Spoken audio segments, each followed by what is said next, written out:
भगवते वासुदेवाय।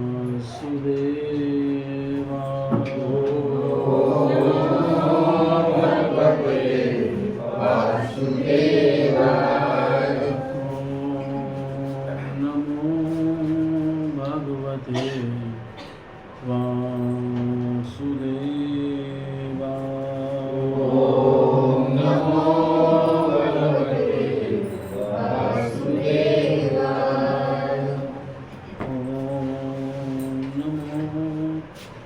भगवते वासुदेवाय। ओम नमो भगवते वासुदेवाय। नारायणं नमस्कृत्य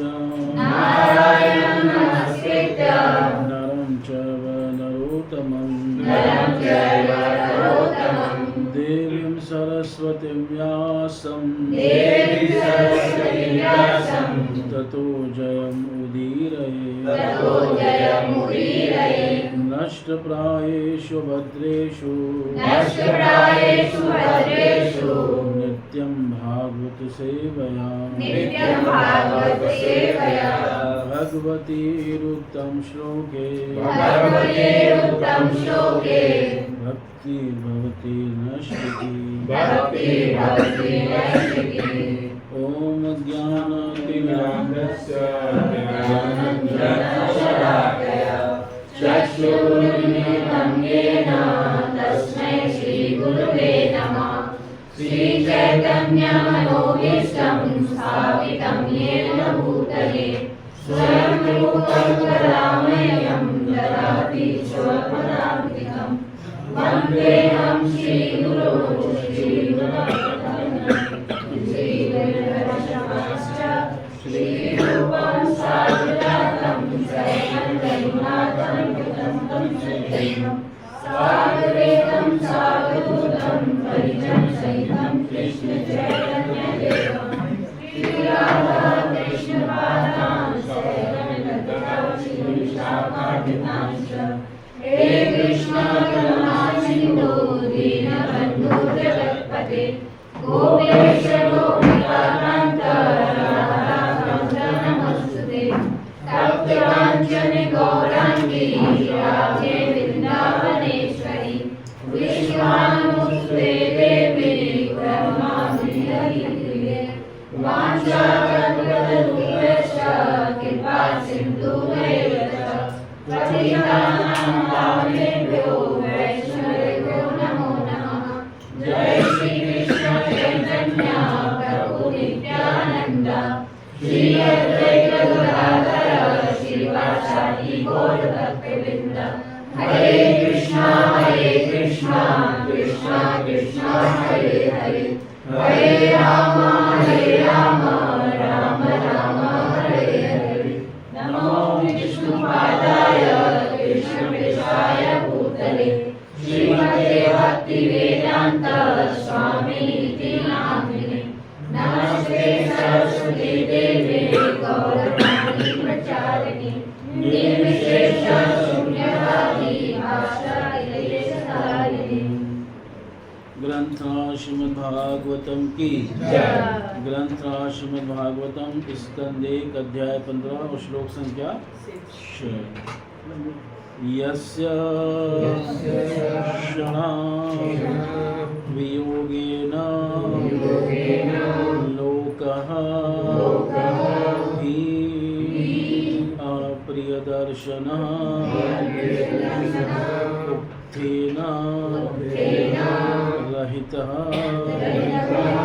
हि एष मृतकः प्रोच्यते यथा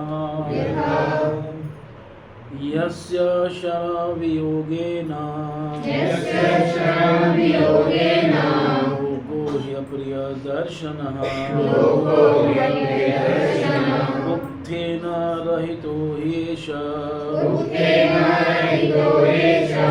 मृतकः प्रोच्यते यथा यस्य शरवियोगेन लोको अप्रिय दर्शनः उक्तेन रहितो येष मृतकः प्रोच्यते यथा यस्य क्षणवियोगेन लोको हि अप्रिय दर्शनः उक्तेन रहितो येष मृतकः प्रोच्यते यथा यस्य क्षणवियोगेन लोको हि अप्रियदर्शनः उक्तेन रहितो येष मृतकः पर्योच्यते यथा यस्य क्षणवियोगेन लोको प्रियदर्शनः उक्तेन रहितो येष मृतकः प्रोच्यते यथा यस्य क्षणवियोगेन लोको हि प्रियदर्शनः उक्तेन रहितो ह्येष मृतकः प्रोच्यते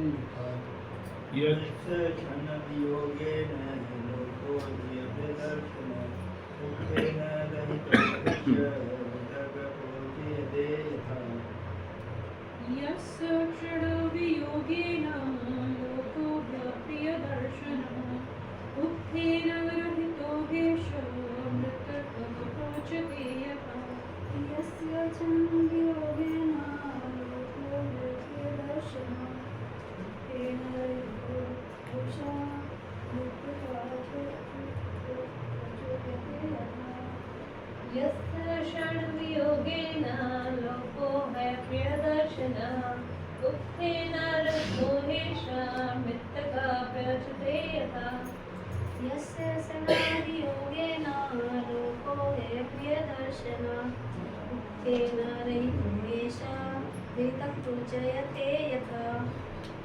यस्य क्षणवियोगेन लोको प्रियदर्शनः उक्तेन रहितो ह्येष मृतकः प्रोच्यते यथा यस्य क्षणवियोगेन लोकः प्रियदर्शनः उक्तेन रहितो ह्येष मृतकः प्रोच्यते यथा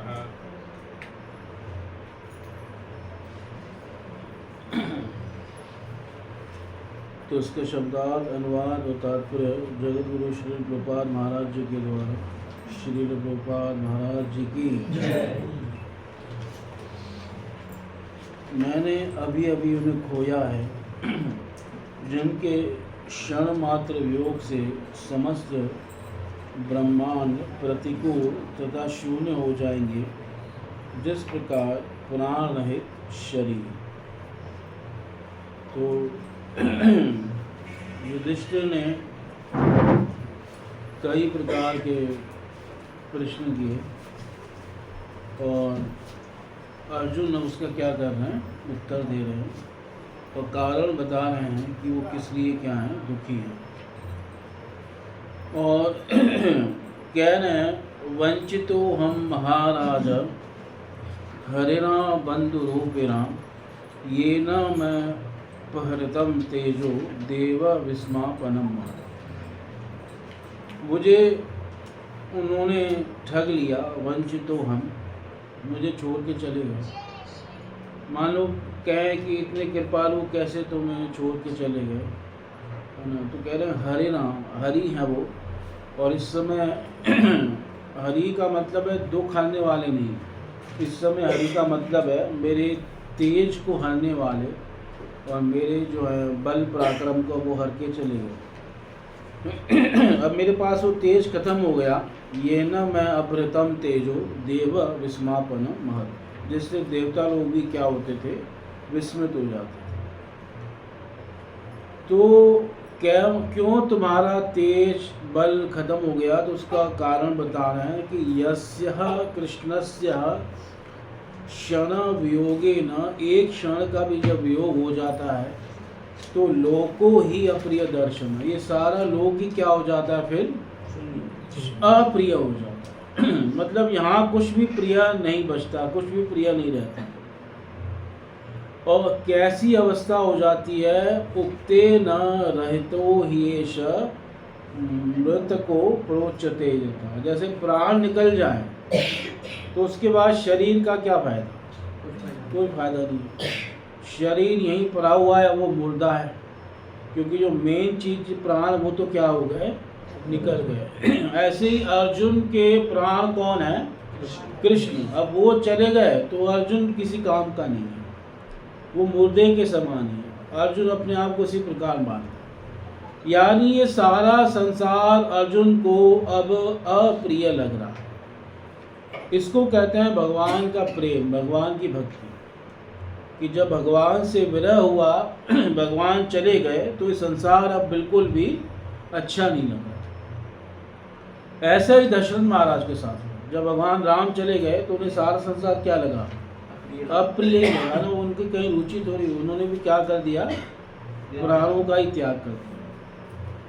तो जिनका भगवान के प्रति भाव है, भक्ति भाव है, वो भगवान की विरह सहन नहीं कर पाएंगे, और विरह जो होगा तो उनको सारा संसार कैसे लगेगा, शून्य। जैसे महाप्रभु ने कहा ना, शून्यायतम जगत सर्वम गोविंद विरहेण, कि गोविंद की विरह में ही पूरा संसार मुझे शून्य लग रहा है। शून्य लगने का मतलब अब यहाँ कोई रुचि नहीं हो रही, किसी चीज़ में मन नहीं लग रहा। जैसे महाप्रभु दिखाते थे भी, महाप्रभु को इतना कृष्ण का विरह सताता था। जैसे कई बार किसी ने कहा, एक भक्त ने, अरे क्या इतना कृष्ण कृष्ण कर रहे हो, कृष्ण तुम्हारे भीतर ही है। तो महाप्रभु अपने हृदय को, वक्षस्थल को चीरने लगे। जैसे हनुमान जी चीरते हैं तो ऐसे चीरने लगे। भले उनको क्या बोलना है क्या नहीं बोलना, ये भी सोच समझ के बोलना पड़ता था। अब किसी ने भाव में बोल दिया कि तुम्हारे भीतर ही है, तो वो अपने हृदय को चीरने लगे, है ना। कई बार यमुना जी में, मतलब जो है, किसी नदी को देखकर उसको यमुना समझकर उसमें कूद जाते थे। कई बार समुद्र को यमुना समझकर उसमें कूद जाते थे। ऐसा भाव आता था प्रेम का महाप्रभु के अंदर, और उन्हें भी पूरा जगत क्या लगता था, शून्य लगता था। महाप्रभु की 3 अवस्थाएं रहती थी विरह में। एक जो है, कई बार बाह्य दशा में होते थे। बाह्य दशा का मतलब कि मतलब उन्हें बाहरी पता है कि क्या चल रहा है क्या नहीं हो रहा। और कई बार अर्ध बाह्य दशा होती थी। अर्ध बाह्य दशा मतलब समझते हैं कि उनको वास्तव में पता नहीं है बाहर क्या हो रहा है, पर कुछ न कुछ वो बोले जा रहे हैं। इसको कहते हैं अर्ध बाहरी दशा। विरह में क्या कह रहे हैं, कई प्रकार के विलाप में वचन कह रहे हैं, और हर चीज को क्या जोड़ रहे हैं, कृष्ण से जोड़ करके उसका वर्णन कर रहे हैं। तो उस प्रकार से जैसे संसार में होता है ना, कई बार शराबी होता है तो बाहर भी वो कुछ न कुछ क्या करता रहता है, बोलता रहता है, और वैसे उसे होश नहीं होता है। नहीं, मतलब तुलना नहीं है, वो समझाने के लिए समझा रहा हूँ। कल से नहीं पीऊंगा, है ना, मतलब नहीं, वो पीऊँगा तो होश में कहता है, वैसे शराब नशे में नहीं कहता। वो जब होश आता है तब कहता है ऐसे। वो जो सुबह हिसाब साफ करता है तब कहता है ना, वो रात को तो नहीं कहता। तो मतलब बड़बड़ाता है ना। और हर किसी की अलग अलग पर्सनैलिटी होती है, तो वैसे उसका कैरेक्टर डेवलप हो जाता है। तो ऐसे इसको महाप्रभु कैसे दशा हो जाती थी प्रेम में, अर्ध बाह्य दशा। महाप्रभु भी कई ऐसे विलाप करते थे वचन, और कई बार पूरी भीतरी दशा होती थी, अंतर दशा। उन्हें बाहरी कोई शुद्ध बुद्ध है ही नहीं, बाहर क्या हो रहा है। तो 3 दशाओं में महाप्रभु रहते थे। बाह्य दशा, उसमें भगवान के प्रति भाव है, पर बाहर का सब समझ आ रहा है क्या हो रहा है। और अर्ध बाह्य दशा में होश है, पर वो जो बोल रहे हैं ना, वो उनको भी नहीं पता क्या बोल रहे हैं। हाँ, नहीं, वो नहीं है, मतलब वो उन्हें ना पता नहीं है बाहर में क्या हो रहा है। और उनके विरह से जो उनके वचन निकलते जा रहे हैं, वो निकल रहे हैं विरह में, कृष्ण को याद करके। तो उसको अर्ध बाह्य दशा कहते हैं। प्रभु इसमें एक से जैसे हम लोग अर्जुन ने तो कृष्ण को योग में खो दिया, मतलब छुड़ गए, कृष्ण चले गए, लेकिन महाप्रभु तो भक्ति भाव में ही तो गए, उनकी तो भक्ति भाव से ज्यादा तो नहीं। पर भक्ति भाव में कृष्ण का विरह का भाव उनको सता रहा था ना, कृष्ण की विरह सहन नहीं होती थी, तो इसलिए वो कई बार प्रेम इतना बढ़ जाता था, वो राधा रानी का भाव लेकर आए थे ना, तो उस कारण से विरह बढ़ जाता था, तो उस विरह को सहन नहीं कर पाते थे। अब भाव तो ले लिया राधा रानी का, पर वो भाव जिस हृदय में टिकेगा वो हृदय नहीं लाए। वो भाव किस हृदय में टिकता है? राधा रानी के हृदय में। तो उस भाव को महाप्रभु स्वयं कृष्ण भी संभाल नहीं पाते थे, इसलिए उनकी ऐसी दशा हो जाती थी, कई बार उनके शरीर की संधियां खुल जाती थी। संधियां समझ रहे हैं? जोड़, यानी ये जैसे जोड़ है, ये खुल गया तो हाथ इतना बड़ा हो गया, वहां तक चला गया। अंतर्दशा में नहीं, हाँ मतलब पूरे प्रेम के भाव में अंतर्दशा में कई बार घुटने का जोड़ खुल गया तो टांग पूरी बाहर आ गई। इस प्रकार से ऐसे ऐसे भाव प्रकट होते थे जो कहीं देखे नहीं, कहीं सुने भी नहीं थे, और कई बार उनके हाथ पैर अंदर चले जाते थे, पूरे कूर्म बन जाते थे वहां पर, कूर्म आकार में। तो इस प्रकार से विरह में ऐसे ऐसे भाव उत्पन्न होते थे। आ जाओ अंतर्दशा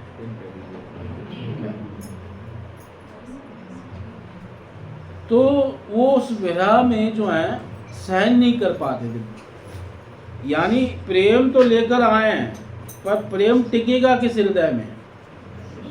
किसका प्रेम है? राधा रानी का प्रेम है, और किस हृदय में आएगा? राधा रानी। तो राधा रानी का हृदय नहीं लाए, राधा रानी की क्या चीज लाए? कांति लाए और भाव लाए, हृदय कृष्ण का ही था, तो इसलिए वो हृदय में संभाल नहीं पा रहे थे अपने आप को। राधा रानी उसको संभाल लेती थी, पर राधा रानी की भी दशा हो जाती थी कई बार अंतर्बाह्य दशा। अब राधा रानी की अंतर्बाह्य दशा पकड़ समझनी है तो उसके लिए भागवतम का 10वें स्कंद का 47वां अध्याय पढ़ना होगा, जहाँ उद्धव जी आए हैं तो राधा रानी वहाँ बात कर रही है एक भंवरे को देख करके। अब एक भंवरा है और उसको कृष्ण का दूत मान के तरह तरह के क्या कर रही हैं? आक्षेप कर रही हैं। वो भंवरा पैरों में जा रहा है तो कह रही हैं कि तुम मुझे मना मत, अब मैं मानने वाली नहीं हूँ, तो भी उसी कपटी का दूत है और तो भी कपटी है ना, और तेरे मुख में भी जो है अन्य स्त्री के चिन्ह नजर आ रहे हैं, क्योंकि तो भी वहीं से आया है, उसी का दूत है, तो तेरा स्वभाव भी वैसा ही है। तो इस प्रकार से राधा रानी सारी आशंकाएं करके किसको कह रही हैं? भंवरे को। तो वो भी वहाँ उनकी भी दशा ऐसी है। और कई बार पूरी भीतरी भाव क्या होता था, भीतरी भाव में कि मतलब पूरे उन्हें बाहर का कुछ शुद्ध बुद्धि नहीं है, पूरे भाव भीतर का है। अपने आप को कई बार राधा रानी के भाव में मान रहे हैं, कई बार गोपी के भाव में मान रहे हैं। तो इस प्रकार ये पूरी भीतरी दशा होती थी कि उन्हें बाहर का कुछ भी शुद्ध बुद्ध नहीं है, वो बाहर का कुछ वर्णन भी नहीं कर रहे, बोल भी नहीं रहे, और प्रेम में जो इस प्रकार से वो बहुत ज़्यादा विरह का अनुभव कर रहे हैं। तो ऐसी अब अर्जुन की दशा कौन सी है? अर्जुन को भी देखा जाए तो अर्जुन मादा विरह में दुखी है और कुछ बाहर से क्या कर रहा है? बोल भी रहा है। तो इसको अर्ध बाहरी दशा। इसलिए अर्जुन भी क्या कह रहा है? यस्य क्षण वियोगे न लोको य प्रियदर्शन उक्ते न रहितो एष मृतक प्रोचते यथा। ये सब शून्य लग रहा है। ये जैसे शरीर जो है प्राण निकल जाए तो उसके बाद शरीर क्या होता है? मृतक, है ना। ऐसे ही अब ये मृतक हो गया है, संसार ही पूरा खत्म हो चुका है। इस प्रकार से यहाँ अर्जुन पूरा खत्म हो चुका है, ये कहने का। तो ये भगवान के प्रति प्रेम है अर्जुन का। ये कोई शोक से उत्पन्न दुख नहीं है, ये प्रेम से उत्पन्न दुख। तात्पर्य, वास्तव में जीव के लिए श्री भगवान से बढ़कर अन्य कोई प्रिय नहीं होता। श्री भगवान अपना विस्तार अपने असंख्य अंशों द्वारा स्वांश तथा विभिन्नांश रूपों में करते हैं। परमात्मा श्री भगवान का स्वांश है, जबकि समस्त जीव विभिन्नांश हैं। जिस प्रकार भौतिक शरीर में जीव महत्वपूर्ण तत्व होता है, क्योंकि जीव के बिना शरीर का कोई मूल्य नहीं होता, उसी प्रकार परमात्मा के बिना जीव का कोई अस्तित्व नहीं है। इसी प्रकार ब्रह्म या परमात्मा को भगवान श्री कृष्ण के बिना कोई वास्तविक आधार नहीं है। इसकी विशद व्याख्या श्रीमद् भगवद गीता में हुई है। ये सब एक दूसरे से परस्पर संबंधित आश्रित हैं, अतः अंततः श्री भगवान ही आश्रय तत्व हैं। अतः हर एक वस्तु के लिए जीवन आधार है। अगर भगवान नहीं है तो फिर कोई वस्तु की कोई सत्ता ही नहीं, और सबकी सत्ता भी किसकी सत्ता पे निर्भर है? भगवान की सत्ता पे निर्भर। तो आश्रय तत्व वही है। तो इस प्रकार से अर्जुन बहुत ज़्यादा दुखी हो रहा है। अब उनके किए गए उपकारों को अर्जुन याद कर रहा है। जो भगवान ने उपकार किए हैं उन उपकारों को याद कर रहा है। अंदर वाली दशा 3 स्टेजेस बताई, अर्ध वाली और बिल्कुल अंदर है जिसमें वो कौन सी किस टाइप की दशा है? मतलब उसमें बाहर का कुछ क्या हो रहा पता नहीं है, वो पूरे भाव में है। जैसे राधा रानी पूरे भाव में है, तो उन्हें बाहरी कुछ भी सुध बुध नहीं है। जैसे एक बार होता है ना कि कोई बहुत शराबी पूरा पी करके बेहोश होके पड़ा हुआ है, उसे कुछ पता ही नहीं है बाहर क्या हो, वो भीतरी दशा होगी, अंतर दशा होगी। और बाहर कुछ बड़बड़ा रहा है ना, लड़ाई वड़ाई कर रहा है, प्यार व्यार अपने आप बोल रहा है। प्यार व्यार कर रहा है, नहीं बोल किसी से रहा है, अपने आप भी नहीं बोल रहा। कई बार प्यार कर रहा है, कई बार लड़ाई कर रहा है, ऐसे करते रहते हैं। कई लोग होते हैं पी करके चुपचाप सो गए, और कई लोग होते हैं फिर पी के यहाँ तो प्यार करेंगे, प्यार उनके अंदर ज़्यादा आ जाएगा, यहाँ पर वो लड़ाई करेंगे, है ना।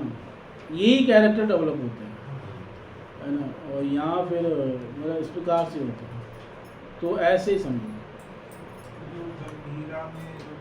गंभीरा में महाप्रभु अधिकतर अंत बाह्य दशा, मतलब वो रहते थे अर्ध बाह्य दशा, इसलिए वो स्वरूप दामोदर और रामानंद राय के साथ वार्तालाप भी कर रहे हैं, और वो उनको कुछ न कुछ श्लोक बता रहे हैं उनके भाव के अनुकूल, और उनका भाव से क्या हो रहा है, परिपुष्ट हो रहा है। इसलिए महाप्रभु के सामने कोई क्या सुनाएगा, ये पहले स्वरूप दामोदर चेक करते थे कि उनके भाव के हिसाब से है नहीं कि महाप्रभु का भाव कुछ है और कोई आगे कुछ सुना दे। इसलिए ऐसे महाप्रभु के सामने किसी को कुछ बोलने की कई बार आते थे ना कि हम उनको सुनाना चाहते हैं कुछ, मैंने ये रचना की है, तो स्वरूप दामोदर उसको चेक करते थे। जैसे एक बार एक कवि आया तो उसने एक कविता लिखी और वो महाप्रभु को सुनाता है। अब वो महाप्रभु के भाव को उस कविता ने पूरा खराब कर दिया, तो स्वरूप दामोदर ने उसको बड़ा डांटा, है ना। वो भाव कविता में क्या कह रहा था कि ये जगन्नाथ जो हैं, जगन्नाथपुरी में महाप्रभु है ना, वहाँ पे कह रहा है जगन्नाथ जी एक शरीर हैं और आप उनकी आत्मा। अब सुनने में अच्छा लग रहा है कि भाई वो महाप्रभु को क्या बना रहा है, आत्मा बता रहा है, पर महाप्रभु को अच्छा नहीं लगा, क्योंकि वो जगन्नाथ जी को क्या बना रहा है, जड़ शरीर बना रहा है। कि जगन्नाथ जी दिव्य चिन्मय भगवान हैं, अब उनको जड़ शरीर बना रहा है, और महाप्रभु को क्या कह रहा है, आत्मा हूँ। तो महाप्रभु का भाव क्या हो गया, उससे बदल गया, उनको अच्छा नहीं लगा। तो स्वरूप दामोदर ने फिर आगे से चेक करते थे कि कोई ऐसे ही कुछ भी बड़बड़ा के चला ना जाए, पूरा मतलब वो उसको पास करेंगे तभी कोई कुछ बोल सकता है। जैसे कि जो राधा रानी के भाव में थे और जगन्नाथ जी को वो कृष्ण के भाव में ले रहे थे, तो वो फिर जो रिलेशनशिप है वो वही डिसमेंटल हो जाएगा अगर ऐसे। नहीं, वैसे भी अगर वो भारी दशा में भी हैं तब भी ऐसे कोई कुछ नहीं बोल सकता। वो उस समय भी उनका भाव खराब नहीं होना चाहिए, जो उनका भाव है भगवान का, है ना। रस के खराब करने वाला कोई विरस न वाक्य न बोल दे। कई बार भक्त लोग किसी भाव में किसी रस में होते हैं, और कोई बाहर वाला आके व्यक्ति उल्टी बात कर दे और पूरा रस ही खराब कर दे, क्योंकि भौतिकतावादी लोग जो हैं इनको पता नहीं होता कब क्या बोलना है ना, ये कब भी कुछ भी बोल सकते हैं। जैसे कई बार प्रेम की बड़ी उच्च स्तर की बात बताई जाती है तो उसमें फिर वो अपना संसार ले आते हैं, क्योंकि उनकी बुद्धि संसार तक जाती है, तो प्रेम के भावों को समझ नहीं पाते, है ना। जैसे एक बार मैं बता रहा था प्रेम का भाव कि अब एक था आदमी, वो उसमें ऐसी गंदी बात जोड़ दी उसने कि पूरा मतलब लग रहा था कि पूरा उसने दिमाग खराब कर दिया। अब मैं बता रहा था कि राधा रानी कृष्ण से इतना प्रेम करती हैं कि अगर कृष्ण का मन किसी अन्य स्त्री पे जाए तो राधा रानी कृष्ण के सुख के लिए उस स्त्री को मना सकती हैं, उसको तैयार कर सकती हैं कि तुम कृष्ण का संग करो। मतलब कृष्ण प्रेम में वो ऐसा कर सकती हैं। अब मैं राधा रानी का प्रेम बता रहा हूँ कि उनका भाव कैसा है, अब वो उसने संसारी एग्जाम्पल जोड़ दिया उसमें, है ना। जी ऐसे तो आजकल कई स्त्रियाँ हैं जो कर लेती हैं ना, लोग एक्सचेंज कर लेते हैं आपस में। तो इस प्रकार से मतलब वो कहाँ की बात कहाँ ले गया। तो मतलब संसारी व्यक्ति जो हैं वो कई बार भाव खराब कर देते हैं, है ना।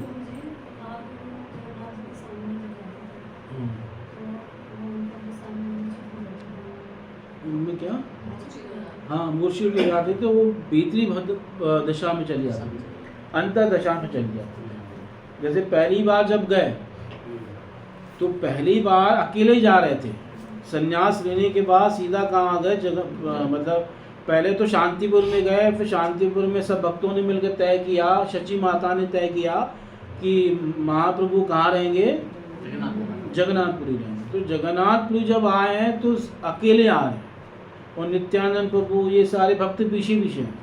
तो जैसे ही गए आगे और जगन्नाथ जी के बिल्कुल सामने चले गए और भगवान को देख कर के क्या हो गया, एकदम मूर्छित हो गए, गिर पड़े और बिल्कुल प्रलय दशा आ गई।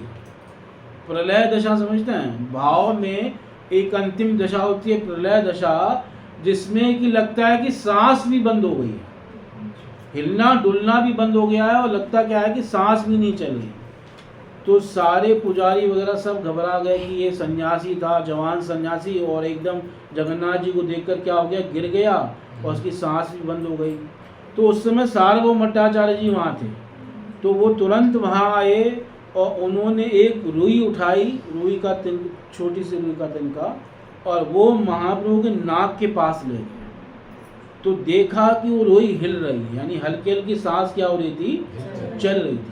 तो समझ गए कि इनको प्रेम का विकार आया है, जिसको प्रलय कहते हैं, प्रलय विकार, और उनको वो अपने घर ले गए उठवा के अपने सेवकों के द्वारा, सार्वभौम भट्टाचार्य जी।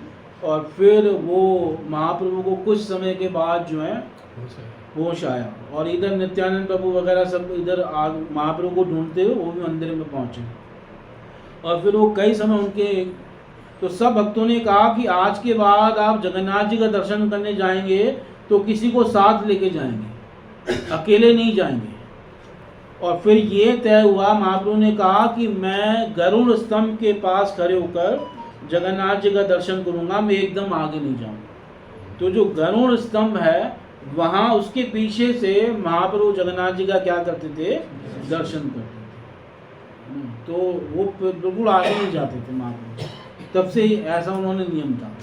तो इस प्रकार से ऐसी दशाएं होती थी महाप्रभु की। तो ये प्रेम के कारण हो रहा है। इसी पे खड़े होकर दर्शन करते थे भगवान जगन्नाथ जी, कहते कि वहाँ पे थोड़ा सा उनका, हाँ पत्थर पिघला हुआ है उनके विरह से, उनके प्रेम से, शरीर के ताप से। कई जगह मतलब ऐसा ताप होता है कि पत्थर पिघल जाता है, ऐसा प्रेम का ताप होता है।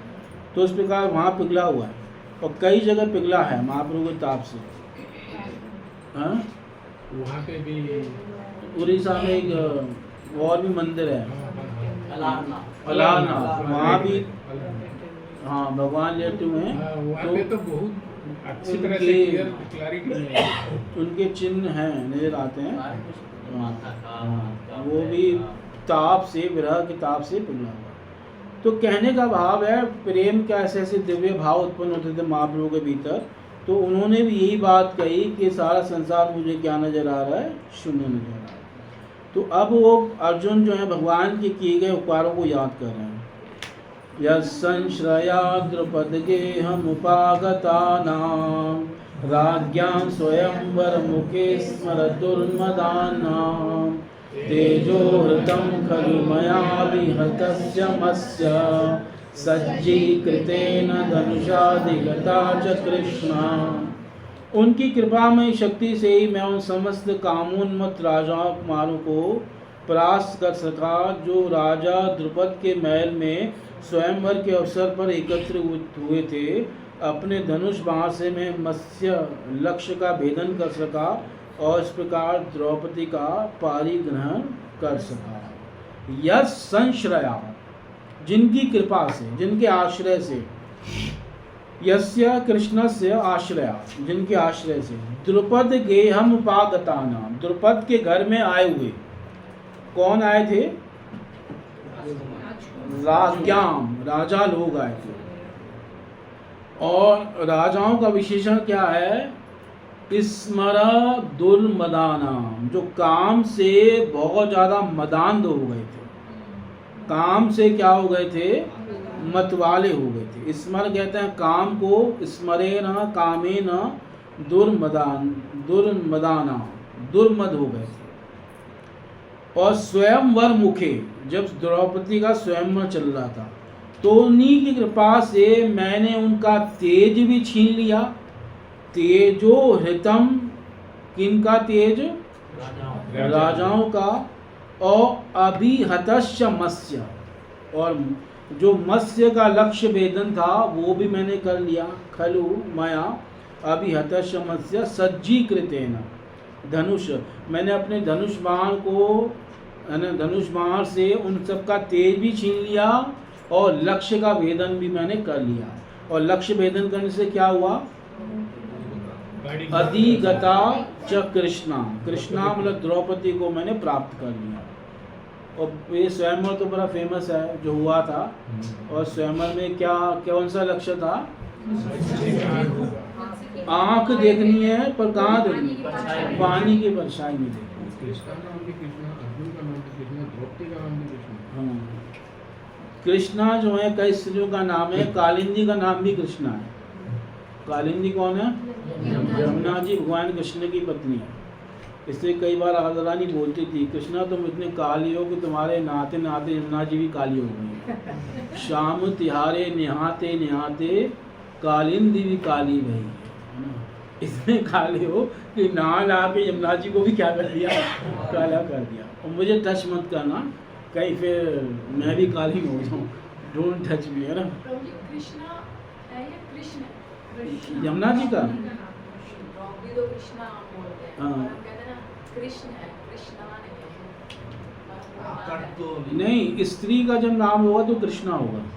तो जब हरे कृष्णा महामंत्र बोलते हैं बोले- द्रौपदी का नाम बोलते हैं। नहीं, कृष्ण है। तो बोलना कृष्ण चाहिए। कृष्ण बोलो ना, हरे कृष्णा क्यों बोल रहे हो? नहीं, बोला के लिए जाता है, के लगा वो है। इंग्लिश में एक्चुअली वो इंग्लिश को लिखा हुआ है ना, तो वैसे ही। इंग्लिश में वैसे भी अगर बड़े आ की मात्रा ना होगी, छोटे आ में भी एक आ तो होता ही है, एक हाँ, बड़ा होता है तो ऊपर वो वाला एक्चुअल में कृष्ण ही है। कृष्ण। प्रोनाउंसिएशन में भी कृष्ण है ना, हरे कृष्ण। हाँ, और कृष्णा जब बोलेंगे आ की मात्रा भी लगा देंगे पीछे तो वो स्त्री का नाम बन जाएगा। और वो द्रौपदी का नाम है, अथवा सुभद्रा का नाम है, अथवा कालिंदी का नाम है। ये सब इनके नाम है कृष्ण। कालिंदी कोई अलग नहीं है। हाँ, सुभद्रा का भी कृष्ण। इंडिया में इतना लैंग्वेज है, हाँ? हर प्रांत में बोलने का स्टाइल भी अलग है। बंगाली में कृष्ण अलग, अर्जुन का कृष्ण। अलग बोलेंगे, नॉर्थ का अलग। हाँ, ये भी है। माया मतलब वो बंगाली जो है उसमें थोड़ा कृष्ण में नीचे ओ लगा देंगे। कृष्णा कृष्णा हाँ, ओ लगा देंगे, है ना। उनकी आदत है भाई। हाँ, वो रसगुल्ला बीच में डाल के वो है। बस बंगाली बोलिए तो रसगुल्ला मुंह में रखो और बोलो। सब लोग आपके मुंह में रसगुल्ला है और बोलो। तो उस प्रकार से। और इधर उड़िया वाले थोड़ी और अलग स्टाइल में बोलते हैं। हरे कृष्णा हरे कृष्णा। तो थोड़ा थोड़ा मतलब फर्क पड़ जाता है अलग डिफरेंस तो है ही है। दो बार तो कालिंदी का भी इसमें भाव भाव क्या रहेगा? हाँ, मतलब भाव- हम इंगित कर रहे हैं वहाँ कृष्ण की तरफ, तो अगर स्त्रीलिंग भी होता है तो चाइनीज की लैंग्वेज अलग हो जाएगी, इसकी अलग हो जाएगी। नहीं नहीं, कृष्णा तो भाव ही देने वाले हैं। भाव ग्राह्य, पर उच्चारण सही होना चाहिए, कहने का भाव है, ठीक है। तो इस प्रकार से कृष्णा नाम द्रौपदी का है। और उन्होंने कहा मैं द्रौपदी को जो है पारिग्रहण कर लिया, प्राप्त कर लिया। अधिगता च कृष्ण। तात्पर्य, द्रौपदी राजा द्रुपद की अत्यंत सुंदर कन्या थी और जब वह तरुणी हुई तो प्रायः समस्त राजकुमार उससे विवाह करने के इच्छुक थे। उसमें कर्ण भी आया था। जब ये स्वयंवर हो रहा था तो कर्ण को द्रौपदी ने क्या कर दिया, मना कर दिया। लेकिन द्रुपद महाराज ने अपनी पुत्री अर्जुन को ही देने का निश्चय किया। अतः उन्होंने एक अद्भुत युक्ति सोची। मकान की एक छत से एक चक्र के भीतर एक मछली लटका दी गई। शर्त यह थी कि हर राजकुमार को रक्षक चक्र से होकर मछली की आंख भेदनी होगी और उसे लक्ष्य की ओर देखने की अनुमति नहीं होगी। जमीन पर एक जल पात्र था जिसमें लक्ष्य तथा चक्र का प्रतिबिंब पड़ रहा था और पात्र के हिलते हुए जल में पड़ने वाले प्रतिबिंब को देखकर लक्ष्य साधना था। महाराज द्रुपद अच्छी तरह से जानते थे कि यह कार्य केवल अर्जुन या फिर कर्ण ही सफलतापूर्वक संपन्न कर सकते हैं। फिर भी वे अर्जुन को ही अपनी पुत्री सौंपना चाहते थे। जब राज दरबार में द्रौपदी के भाई धृष्टद्युम्न ने सभी राजकुमारों से अपनी युवा बहन का परिचय कराया तो उस समय कर्ण भी उपस्थित था। लेकिन द्रौपदी ने अत्यंत चतुरतापूर्वक अर्जुन के प्रतिद्वंदी कर्ण को हटाने हेतु अपने भाई से इच्छा व्यक्त की कि वह केवल क्षत्रिय राजकुमार को ही स्वीकार करेंगी। वैश्य तथा शूद्र क्षत्रियों की तुलना में कम महत्वपूर्ण है। कर्ण को एक शूद्र बढ़ई के पुत्र के रूप में जाना जाता था। इस तर्क के आधार पर द्रौपदी ने उसे अस्वीकार कर दिया। जब दरिद्र ब्राह्मण के वेश में अर्जुन ने मत्स्य भेद कर दिया तो सबको आश्चर्य हुआ और सबने विशेषतया कर्ण ने उससे घनघोर युद्ध किया। किंतु भगवान श्री कृष्ण की कृपा से अर्जुन राजकुमारों के इस युद्ध में सफल हुआ और उसे द्रौपदी अथवा कृष्णा का हाथ प्राप्त हुआ। अर्जुन जिन श्री भगवान की शक्ति से इतना शक्तिशाली था उन्हीं की अनुपस्थिति में इस घटना का स्मरण करके वह शोक कर रहा था। यानी ये सब किसकी कृपा से हुआ, भगवान कृष्ण की। मतलब अर्जुन के हर वाक्य का भाव यही है, वो इसलिए कृष्ण के किए गए उपकारों को क्या कर रहा है, याद कर रहा है।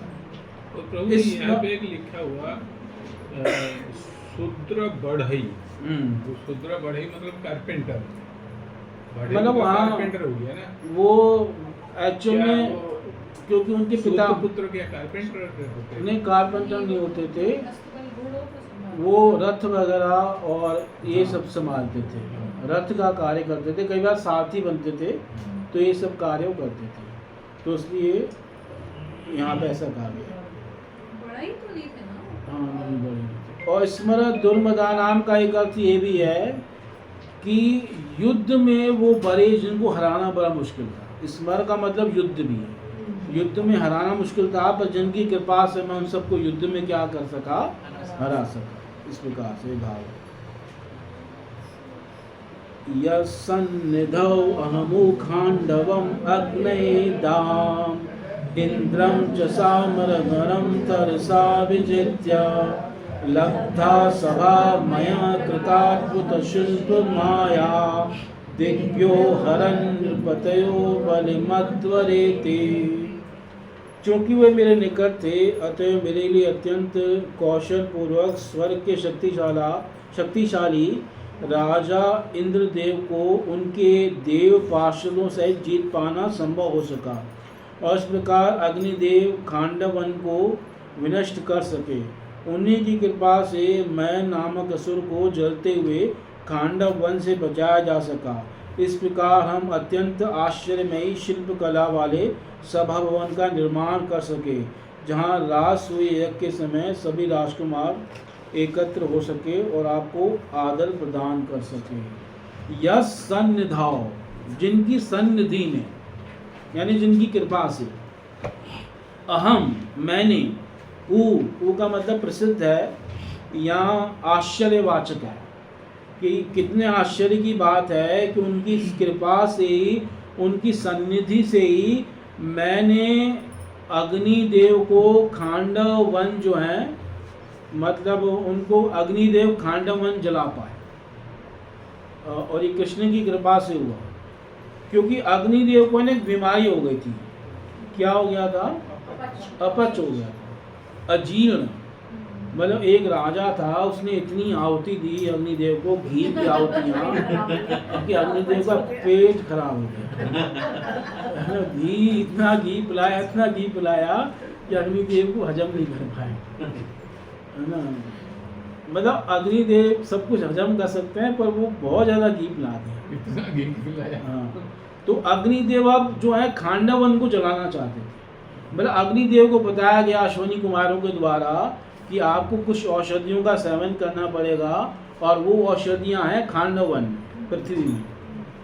अब जो हैं अब अग्निदेव औषधि लेंगे, कैसे लेंगे? वो जलाएंगे ना उसको, वही औषधि लेंगे ना, उस वन को जलाना पड़ेगा। अब इंद्र नहीं चाहता था कि अग्निदेव किसको जलाए, खांडव वन को जलाए। इंद्र का अपना कोई इशू था कि वो खांडव वन को जलने नहीं देना चाहता। मामले तो वही रहते हैं, तो जड़ी बूटी के माध्यम से आती है, जलाने से नहीं आती है। इसका अग्निदेव कैसे लेंगे? अग्निदेव कोई फीस अच्छा, लेंगे? वो बैठा लेके जलाएगा ही ना। जैसे हनुमान जी ने अग्निदेव को फीस दी। अच्छा, ठीक। हनुमान जी रसोइये थे, उन्होंने फीस तैयार की, और फीस्ट में जो पकवान थे वो राक्षस थे, है ना। राक्षस लंका, और हनुमान जी ने आग लगा दी, है ना। तो अग्निदेव को उन्होंने क्या दी, निमंत्रण दिया, और अग्निदेव सबको जला दिया उन्होंने। तो ये अग्निदेव का भोजन क्या है? जलाना, है ना। वो जला के किसी चीज़ को क्या कर सकते हैं, ग्रहण कर सकते हैं। अब इंद्र चाहता था कि खांडव वन न जले, और अर्जुन जो है अग्निदेव की उन्होंने सहायता की। तो अर्जुन की सहायता से अग्निदेव खांडव वन को क्या कर पाए, जला पाए। इससे कह रहा है, अर्जुन कह रहा है, यस सन्निधो अहम वो खांडवम अग्नये अदात, और इंद्रम च सामरगण तरसा विजित्य, और मैंने देवताओं के साथ इंद्र को भी क्या कर लिया, जीत लिया, है ना। देवता भी आए थे, सामरगणम इंद्रम च तरसा, बहुत जल्दी मैंने जीत लिया। और उसी समय जब खांडवन जल रहा था, तो उसी समय वहाँ मैं नाम का असुर दैत्य था, और वो सो रहा था, तो वो भी जल जाता। तो भगवान कृष्ण और अर्जुन ने उसको जगा करके उस आग से क्या कर लिया, बचा लिया।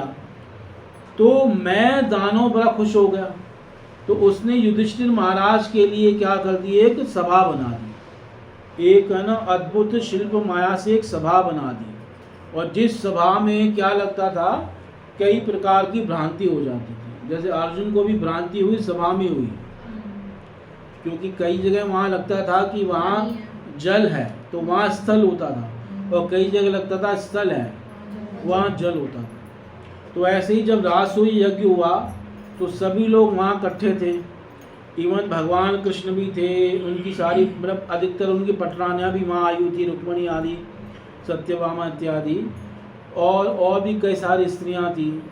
तो एक बार है ना, और दुर्योधन बड़े क्रोध में आ रहा था, गुस्से में, हाथ में तलवार थी, है ना, बड़े गुस्से में। जो सेवक थे, दास थे, पहरेदार थे, सबको झाड़ता हुआ आ रहा था।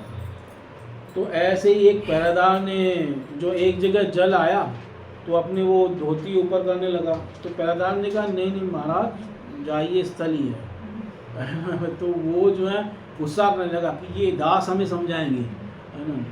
तो फिर आगे गया, तो फिर जो है एक जगह जल आया, सचमुच अब वहाँ जल ही था। तो पहरेदार कहता महाराज सावधान, जल है। तो कह रहा ये हमसे मजाक करेंगे, प्रयास करेंगे। जाता है सीधा उसमें गिर पड़ता है, और जितने लोग होते हैं ना वहाँ पे सब हंसने, मतलब भीम हंसना शुरू करते हैं, और फिर सारी स्त्रियाँ भी हंसना शुरू करती हैं, और युधिष्ठिर महाराज भीम को आग दिखाते हैं कि नहीं हंसो मत, और भगवान कृष्ण कहते हैं नहीं नहीं हंसो हंसो। भगवान चाहते तो महाभारत कैसे हो, तो भगवान सबको हंसने की पड़ेगी, क्योंकि दुर्योधन को लगता है बहुत बड़ी गंदी बेइज्जती हो गई, है ना। और बेइज्जती हुई भी कि व्यक्ति चलो कहीं गिर जाए, इसमें कोई बड़ी बात नहीं है, देखने वाला कौन है। अगर वो किसी के सामने गिरे तो उसमें ज़्यादा बेइज्जती है, और वो भी अगर सुंदर स्त्रियाँ हों उनके सामने गिरे तो बहुत बड़ी गंदी बेइज्जती है ना। तो वहाँ पे स्त्रियाँ थी, सब द्रौपदी थी, भगवान की पत्नियाँ थी, तो वो सब हंस रही हैं। तो दुर्योधन को बड़ा क्रोध आया और वो गुस्सा करके मुंह नीचा करके चला गया। और इससे युधिष्ठिर महाराज को बड़ा खराब लगा कि दुर्योधन को नाराज नहीं होना चाहिए था। वो समझ गए कि अब कुछ बुरा ही होगा। उसी के बाद फिर जो है ये युद्ध की क्या बनी, योजना बनी। तो कहने नहीं, ऐसा लिखा भागवत में लिखा नहीं है और महाभारत में भी ऐसा लिखा नहीं है। हंसे थे वो लोग, है ना। फिर ये अंधे का पुत्र अंधा है, ये वर्डिंग कहाँ से आया? सीरियल वाले बना दिया, इतना प्रकट हो गया, मतलब फेमस ज्यादा हो गया। वो मूवीज वाले सीरियल वाले कहते हैं ना कि कुछ स्वतंत्रता ली है हमने, तो वो स्वतंत्रता लेते हैं कई बार।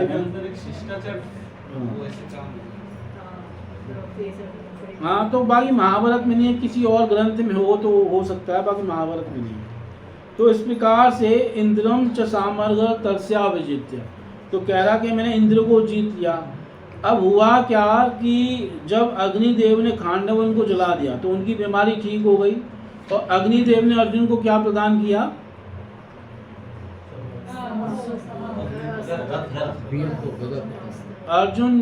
अग्निदेव ने अर्जुन को रथ, ये अक्षय तर्कस वगैरह जो दिए, बाण वगैरह दिए, तो कई दिव्यास्त्र शस्त्र और रथ आदि जो हैं इनको मिला, इसकी सहायता से अग्निदेव ने इनको दिया। और गांडी पहले से था, और एक कवच भी दिया जिसको कोई भेद नहीं सकता था।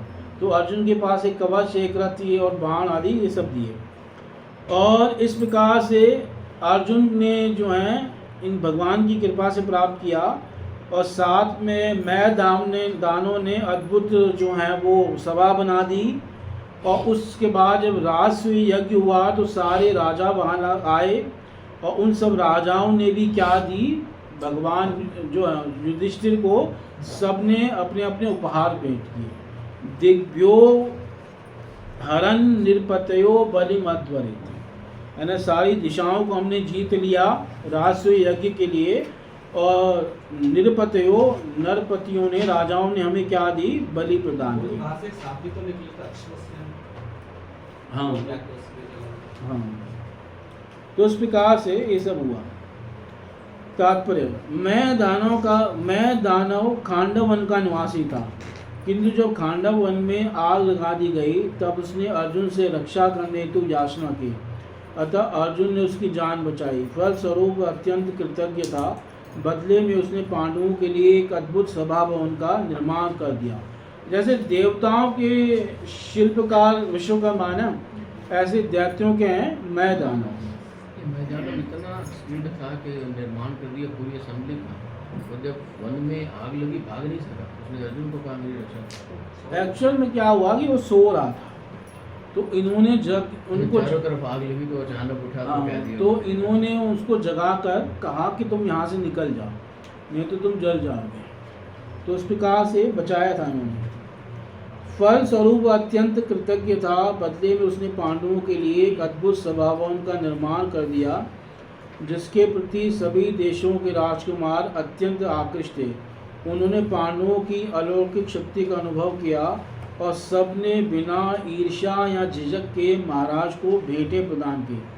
असुरों में भौतिक आश्चर्य उत्पन्न करने की अद्भुत तथा अलौकिक शक्ति पाई जाती है, लेकिन वे सदैव समाज के लिए उपद्रवकारी तत्व होते हैं। आधुनिक असुर तो भौतिक विज्ञानी हैं, जो समाज में उत्पाद बचाने हेतु किसी न किसी भौतिक आश्चर्य को जन्म देते रहते हैं। उदाहरणार्थ, परमाणु हथियारों के निर्माण से मानव समाज में कुछ खलबली मची है। मैं भी इसी प्रकार का भौतिकवादी था और वह ऐसी आश्चर्यजनक वस्तुएं तैयार करना जानता था। फिर भी भगवान श्री कृष्ण उसका वध करना चाह रहे थे। जब अग्नि तथा भगवान श्री कृष्ण का चक्र दोनों उसका पीछा कर रहे थे, तो उसने अर्जुन जैसे भक्त की शरण ग्रहण की और जिसने भगवान श्री कृष्ण की क्रोधाग्नि से उसे बचा लिया। अतः श्री भगवान के भक्त श्री भगवान से अधिक दयालु होते हैं और भक्ति में सेवा में भक्त की दया का महत्व श्री भगवान से अधिक होता है। और जब अग्नि तथा श्री भगवान दोनों ने देखा कि असुर को अर्जुन ने शरण दे रखी है तो उन्होंने उसका पीछा करना बंद कर दिया। इस असुर ने अर्जुन के प्रति कृतज्ञता का अनुभव करते हुए अर्जुन की सेवा करनी चाहिए, लेकिन अर्जुन ने बदले में कुछ भी लेने से मना कर दिया। किंतु भगवान श्री कृष्ण मय दानव से प्रसन्न हुए क्योंकि उसने भक्ति की शरण ग्रहण की थी। अतः उन्होंने उससे कहा कि राजा युधिष्ठिर के लिए वो एक अद्भुत स्वभाववान तैयार कर दें। इस तरह प्रक्रिया यह है कि भक्ति की दया से श्री भगवान की कृपा प्राप्त होती है और श्री भगवान की कृपा से भगवत भक्त की सेवा करने का अवसर मिलता है। भीमसेन की गदा भी मय दानव द्वारा दी गई थी, भेंट थी। तो इस प्रकार से मय दानव वैसे भी शास्त्रों में वर्णन है, भगवान के प्रति भक्तिभाव रखता था पहले से। और ये जो भगवान शिव ने त्रिपुर जलाए थे, इसलिए भगवान का नाम त्रिपुरारी पड़ा, वो भी मय दानवों ने बनाए थे। इवन जो सौभ नाम का विमान था जिसमें शाल्व बैठ के आया था, जो द्वारका में भगवान से उसने युद्ध किया था बड़ा भयंकर, जब भगवान इधर आए थे हस्तिनापुर में, तो उधर शाल्व ने क्या कर लिया था, आक्रमण कर लिया था द्वारका में। तो वो जो विमान था वो भी किसने बनाया था, मय दानव ने बनाया था। तो ये कथा भी आती है। तो मय दानव कई विचित्र चीज़ें बनाता रहता था और उसकी चीज़ें बड़ी अद्भुत होती थी। वो विमान ऐसा बनाया था कि इतना वो दिखाई नहीं देता था, मतलब उस पर बैठ करके शाल्व ऐसे युद्ध कर रहा है कि सारे यदुवंशी परेशान हो गए, कोई उसको मार ही नहीं पा रहा।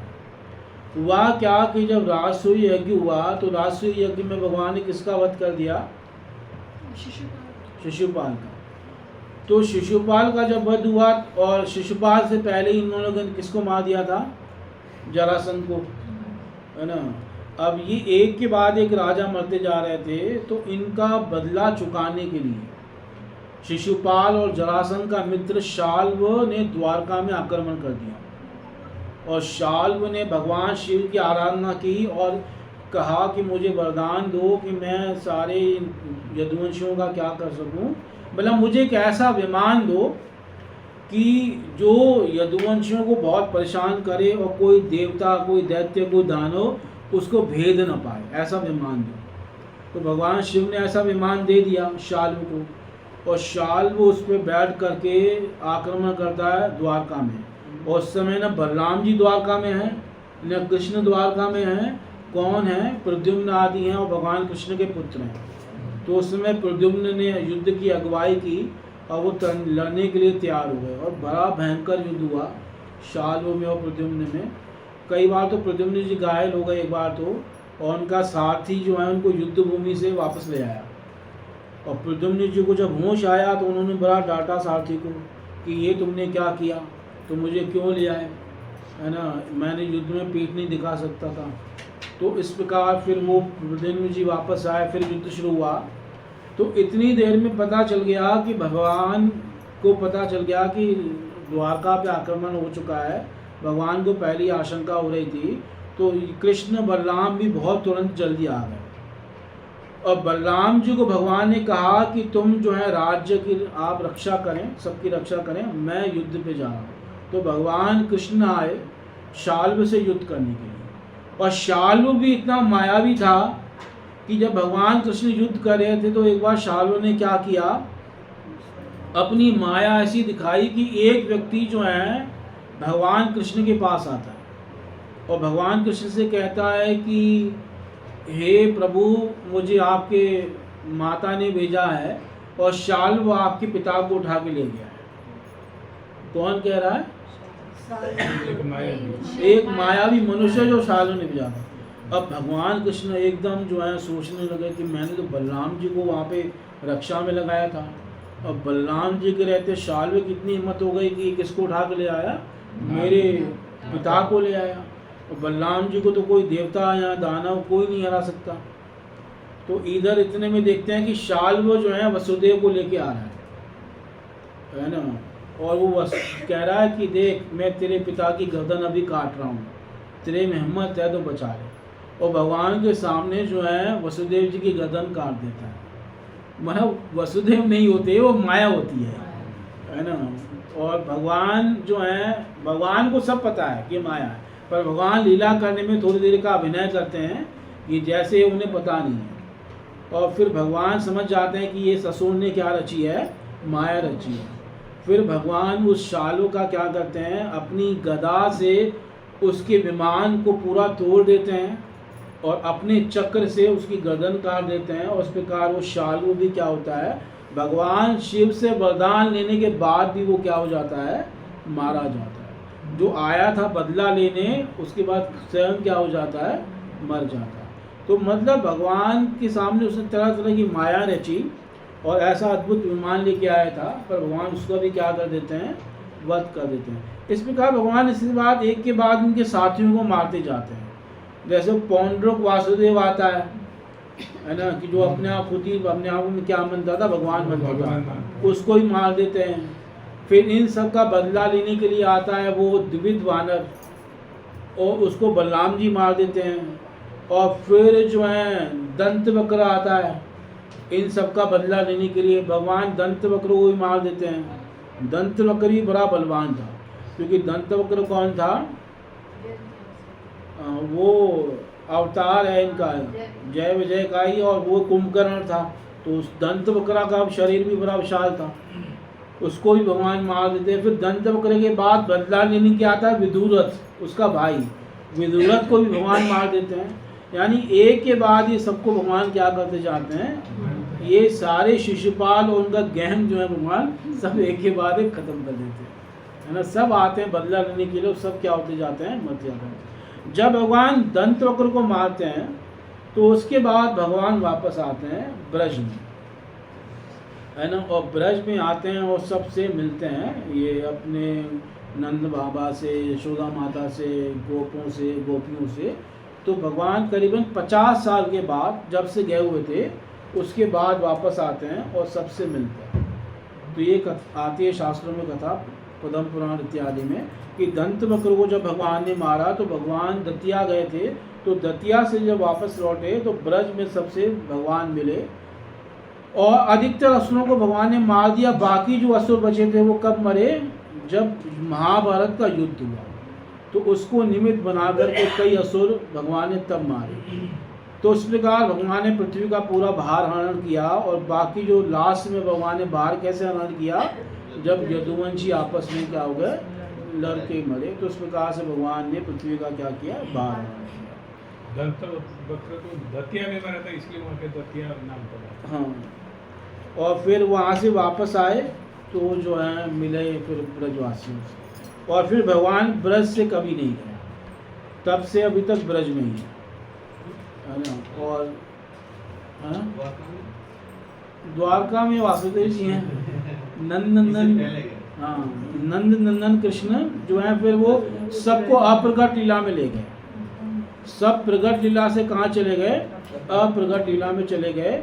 और वहाँ पे जो है, यानी जो गीता का उपदेश है, जो महाभारत का ये युद्ध है, ये जो ब्रज के कृष्ण हैं, ये इनके सामने नहीं हुआ, इससे पहले ही ये क्या हो गए थे, चले गए थे। ये सब हुआ जो द्वारका के कृष्ण हैं उनके माध्यम से हुआ, क्योंकि ब्रज के कृष्ण तो पहले ही अपनी नित्य लीला में क्या हो गए थे, चले गए थे। हाँ, वापस चले गए थे। किसको? नहीं, ब्रज में नहीं मारे, मार करके वापस ब्रज में आ रहे थे।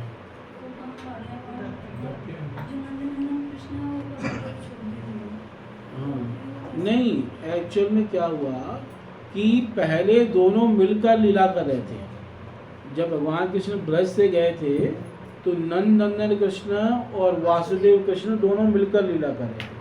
और फिर क्या हुआ, जब दंतवक्र को मारे तो उसके बाद जब नंद नंदन कृष्ण वापस आए तो वो वापस वहीं रह गए, और जो द्वारका वाले कृष्ण हैं वो द्वारका चले गए। ये हुआ, मतलब इस प्रकार से भगवान फिर अपने दो रूप धारण कर लेते हैं, तो वो नहीं जाते। ये पढ़ लिया ना तात्पर्य मैंने। तो इस प्रकार से ये सब हुआ उनकी कृपा से, ठीक है। हरे कृष्ण। ग्रंथ राज श्रीमद् भागवतम की, जगत गुरु श्रील प्रभुपाद महाराज जी की, निताय गौर प्रेमानंद।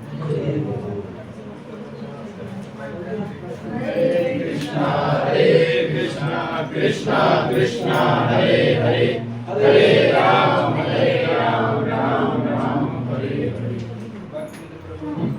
जय